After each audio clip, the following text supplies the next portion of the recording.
नमस्कार, जय हिंद प्यारे साथियों। कैसे हो आप लोग? आशा और उम्मीद है कि आप बहुत अच्छे होंगे। साथियों, आज अपन बहुत ही महत्वपूर्ण टॉपिक की अपन चर्चा करेंगे। आपका फायरमैन भर्ती जो रिजल्ट है वो आ चुका है, जैसा कि आप सभी को पता भी है। साथियों, बहुत सारे जो स्टूडेंट्स हैं उनका फोन कॉल्स वगैरह आ रहे थे कि डीवी में क्या क्या डॉक्यूमेंट्स अपने को रिक्वायरमेंट होंगी, जिनको अपने को तैयार करवाना है। तो साथियों, उसी के रिगार्डिंग ये वीडियो अपना रहने वाला है। तो साथियों, अपन डॉक्यूमेंट्स में अपन बात करें तो पीछे जो अपना एएफ का जो डीवी है वो हो चुका है, जैसा कि बहुत सारे साथियों को पता भी होगा। अपन उस आधार पे बेसिस पे कह सकते हैं कि आपको ये जो डॉक्यूमेंट हैं वो रिक्वायर्ड होंगे, इनको आप को बनवाना होगा। साथियों, अपन बात करें तो कुछ ही डॉक्यूमेंट अपने को बनवाने होते हैं। ऐसा नहीं है कि 10th की मार्कशीट, 12th ये सबके पास अवेलेबल होते हैं, क्योंकि सारी जो एजुकेशन क्वालिफिकेशन है वो पूरी करके आते हैं। तो अपन बात करेंगे मोस्टली अपने को कौन कौन से डॉक्यूमेंट्स हैं जिनकी रिक्वायरमेंट होती है। साथियों, अपन बात करें जैसे अपने को चाहिए होता है 10th की मार्कशीट, तो उसमें सबके पास अवेलेबल है। 10th तो सभी करके आए हैं। 12th की मार्कशीट यानी लगभग जो एजुकेशन वाले हैं, एजुकेशन के जो भी अपने सर्टिफिकेट्स हैं वो चाहिए होंगे। 10th की मार्कशीट, 12th की मार्कशीट, डिप्लोमा, और डिप्लोमा के साथ में मार्कशीट भी आती है साथियों, वो भी आपको चाहिए होगी।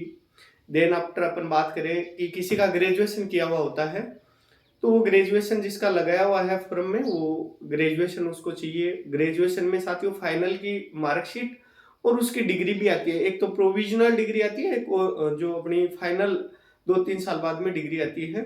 तो दोनों में से कोई भी डिग्री हो वो आपको चाहिए होगी। नेक्स्ट अपन बात करें साथियों मूल निवास प्रमाण पत्र, तो ये थोड़ा बहुत पुराना भी हो सकता है, लेकिन जो जाति प्रमाण पत्र है ओबीसी और ईडब्ल्यूएस में साथियों, आपकी जो फॉर्म भरने की तिथि थी, फॉर्म भरने की तिथि थी उससे पहले का होना चाहिए। मतलब पहले का बना हुआ होना चाहिए, उसके बाद का नहीं होना चाहिए, और 1 साल का होना चाहिए। अगर ऐसा नहीं है तो आपको ईडब्ल्यूएस और ओबीसी कैटेगरी वालों को एक शपथ पत्र बनवाना होता है कि मैं जब फॉर्म भरा था इस दिनांक को ओबीसी नॉन क्रिमिनल में था, और आज भी मैं ओबीसी नॉन क्रिमिनल में हूं। ध्यान दे लेना, ये शपथ पत्र उन्हीं को चाहिए होगा जिनका जो अपना ओबीसी का प्रमाण पत्र है वो फॉर्म भरने की तिथि से पहले का नहीं है, बाद में बनवाया, जैसे अभी बनवाया, कल परसों मैंने बनवाया है, आप लोग सपोज करें, तो उसको शपथ पत्र की रिक्वायरमेंट होगी मेरे प्यारे साथियों। तो उसमें यही बात लिखी जाएगी कि मैं जब फॉर्म भरा था इस दिनांक को ओबीसी नॉन क्रिमिनल में था, और आज भी मैं ओबीसी नॉन क्रिमिनल में हूं। नेक्स्ट अपन बात करेंगे, जाति हो गया, मूल निवास प्रमाण पत्र हो गया, कोई दिक्कत नहीं। नेक्स्ट बात करें चरित्र प्रमाण पत्र, आपको 2 या 3 जो भी आपको चरित्र प्रमाण पत्र बनवा सकते हैं। जैसे आप लोग सरपंच है, या फिर आपका पार्षद है, या फिर साथियों जो गजेटेड ऑफिसर है, या फिर आपने 12वीं या फिर ग्रेजुएशन जहां से किया है वहां से भी आप लोग चरित्र प्रमाण पत्र बनवा सकते हो। तो ये कोई दिक्कत नहीं होनी चाहिए। 2 या 3 जो भी चरित्र प्रमाण पत्र आप लोग बना सके, ऑलमोस्ट लगभग एक तो सरपंच का या फिर पार्षद का बनवा लेना, और एक गजेटेड ऑफिसर का बनवा लेना, और एक आप लोगों ने जहां से लास्ट एजुकेशन किया था वहां से आप लोग चरित्र प्रमाण पत्र बनवा के रख सकते हैं। नेक्स्ट अपन बात करें साथियों जो अपना आय प्रमाण पत्र, आय की भी बहुत के डाउट है कि आय प्रमाण पत्र अपने को चाहिए तो किसको चाहिए किसको नहीं चाहिए। आपने आपकी जो फॉर्म फुलफिल किया था, भरा था, उस समय आपने अगर आय 2.5 लाख से कम भरी है, 2.5 लाख से कम भरी है, और पेमेंट है जो कम किया था एप्लीकेशन फॉर्म में सबमिट करते समय, तो आपको आय प्रमाण पत्र की जरूरत होगी जिनकी आय 2.5 लाख से कम है। अगर फॉर्म में आपने 2.5 लाख से ऊपर भरा है, यानी आपने चार्ज है जो फॉर्म एप्लीकेशन फॉर्म का था वो ज्यादा पे किया है, तो आपको आय प्रमाण पत्र की जरूरत नहीं होगी। समझ गए होंगे मेरी बात को, 2.5 लाख वाला क्या मामला है। आपने फॉर्म में जो भरा है वो ही मान्य होगा। अब कि जरूरी नहीं है कि 2.5 लाख है या मेरा कितना है, क्या करूं मैं। तो कोई भी स्ट्रेस लेने की जरूरत नहीं है इसमें। आपने फॉर्म में अगर 2.5 लाख से कम की आय को भरा है तो ही आपको आय प्रमाण पत्र की आवश्यकता होगी, अदरवाइज नहीं होगी। नेक्स्ट बात करें, आधार कार्ड चाहिए होगा आपका, आधार लगभग के पास मिल जाता है।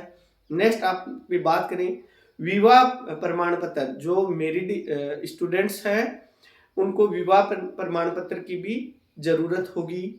नेक्स्ट अपन बात करें साथियों कि एप्लीकेशन, जब आपका ये 5-7 दिन में जो जैसे ही आपको डॉक्यूमेंट के लिए बोलेंगे तो उससे पहले आपको सबमिट करने होते हैं डॉक्यूमेंट्स ऑनलाइन फॉर्म आपको फुलफिल करना होता है।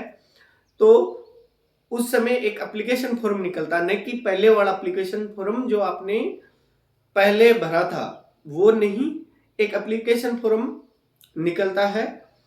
जब आपके डॉक्यूमेंट्स वेरिफिकेशन के लिए आप लोग ऑनलाइन करोगे, सारे डॉक्यूमेंट्स ऑनलाइन भी होंगे, तो ये सारी जानकारी आपको मिलती रहेगी। लगातार जरूर जुड़े रहें।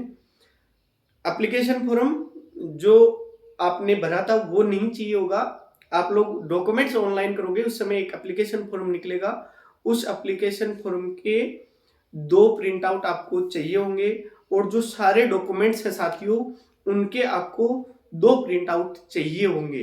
तो ये सभी डॉक्यूमेंट्स हैं, आप तैयार रखें, और हो सकता है 2-5 दिन में आपका जो शेड्यूल है वो जारी हो जाए। उसमें आपका बाकायदा डॉक्यूमेंट्स का बताया जाएगा कि चरित्र चाहिए, 10वीं 12वीं ग्रेजुएशन का जो भी आपको एजुकेशन क्वालिफिकेशन से संबंधित सर्टिफिकेट चाहिए, और विवाह पंजीयन चाहिए। ये सारे के सारे डॉक्यूमेंट्स के बारे में आपको एक चेकलिस्ट भी उपलब्ध होगी। हो सकता है साथियों मेरी जानकारी आपको अच्छी लगी हो, तो वीडियो को लाइक, शेयर और सब्सक्राइब करना ना भूलिएगा, और बने रहिएगा इसी तरह के वीडियोज के लिए। बहुत बहुत धन्यवाद। Thank you.